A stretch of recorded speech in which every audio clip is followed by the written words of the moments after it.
Hello, this is Professor Prashant More, recording live for EnglishLoving.com, a channel which you must always visit if you want to improve your English skills, especially for competitive exams, entrance exams, as well as your daily communication skills. We also provide tips and tricks for job interviews. So please stay tuned, subscribe to our channel.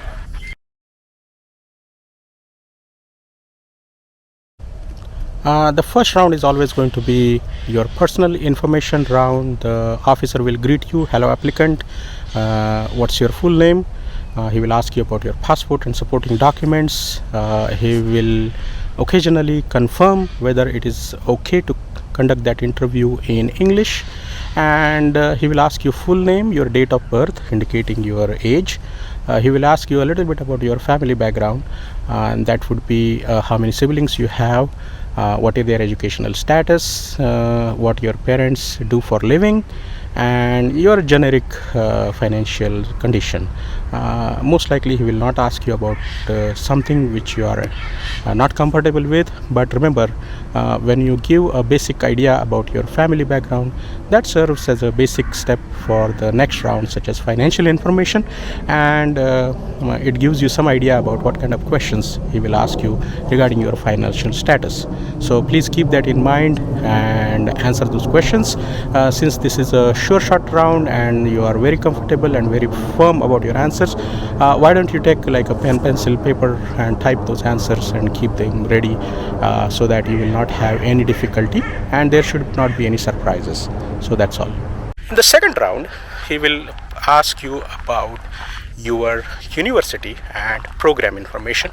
So in that university, he will ask you why this specific university, and then you can answer like a little bit about your programs, why this specific program, how it affects your career goals, why you selected this program in this particular university.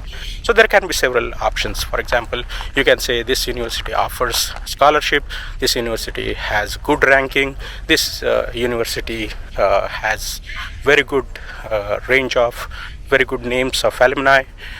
So there can be several questions regarding that. So you should be knowing a little bit more about that program.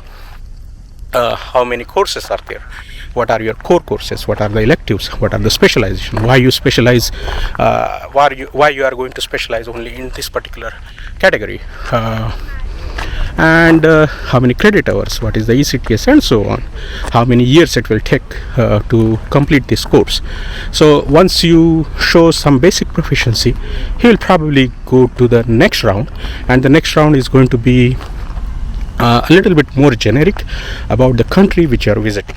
Now, even though you don't know the complete history of this particular country, that's fine.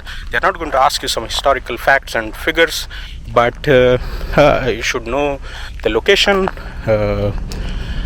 then how many cities are there, what are the big cities into this particular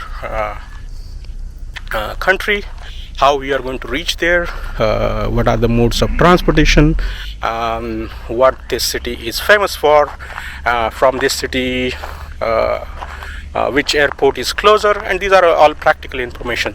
So be prepared for those kind of questions. These are from round 3. This is related to your country specific information.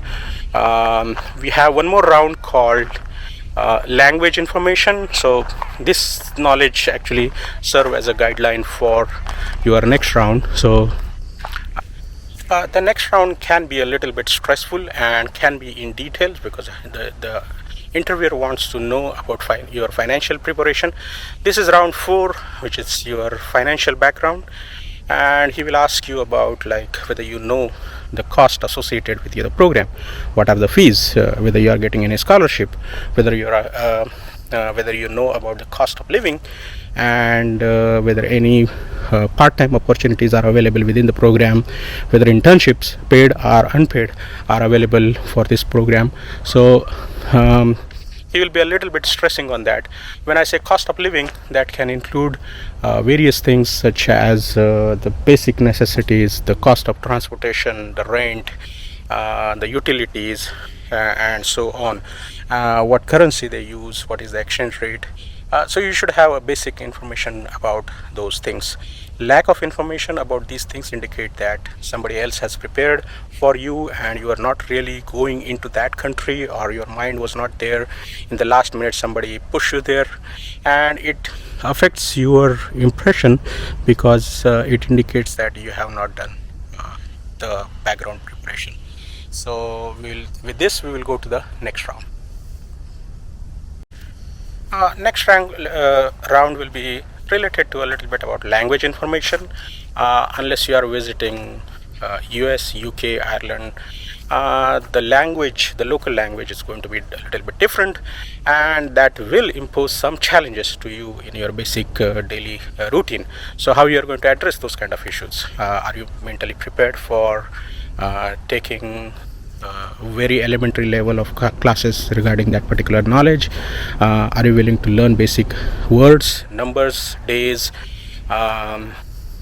basic phrases such as hello, sorry, excuse me, thank you, or at least you are going to say some basic sentences like I cannot speak in this language X, and can you speak in English, something like that. So are you prepared for those things? So are your future career opportunities really depend upon the language skills? For example, if you are in sales, marketing, retail, supply chain, vendor preparation, vendor maintenance, then these kind of things, they require continuous interaction with local people, and your employer might ask you certain basic proficiency level in terms of certification. So what are the different levels? For example, do you have C1, C2, B1, B2, and obviously A1, A2, and how challenging are those? What is your proficiency? Now here is the thing, if your English proficiency itself is not good, and then you are saying, oh okay, I will prepare that language very quickly, so that is not going to be true. Then it will ask you, the next round it will be most likely for lifestyle information, and the lifestyle information will include you are going to be a little bit away from your parents for extended period of time. You will be surrounded by international friends whom you have to work with in your group projects and assignments.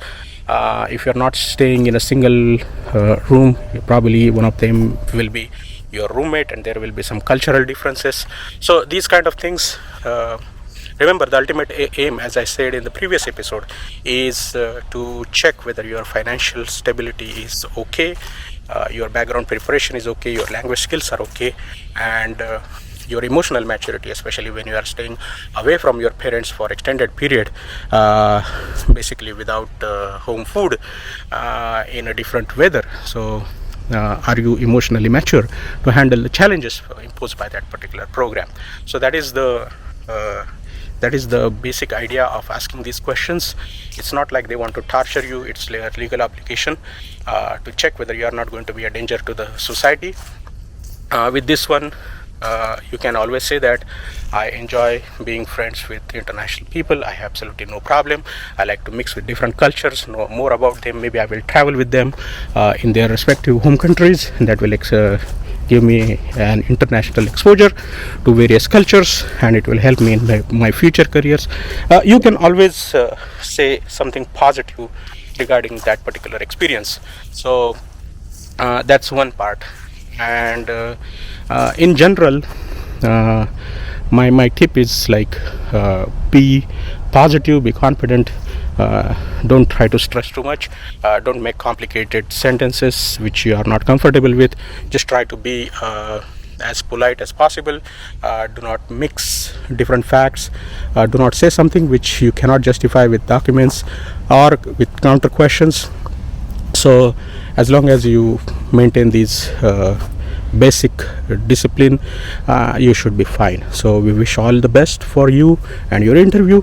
If you are interested, we can conduct mock interviews. That's something which you are interested. Please write a comment in your YouTube. If you're watching this on a YouTube channel, please write a comment, and someone with our team will get back to you. Wish you all the best. Thank you very much.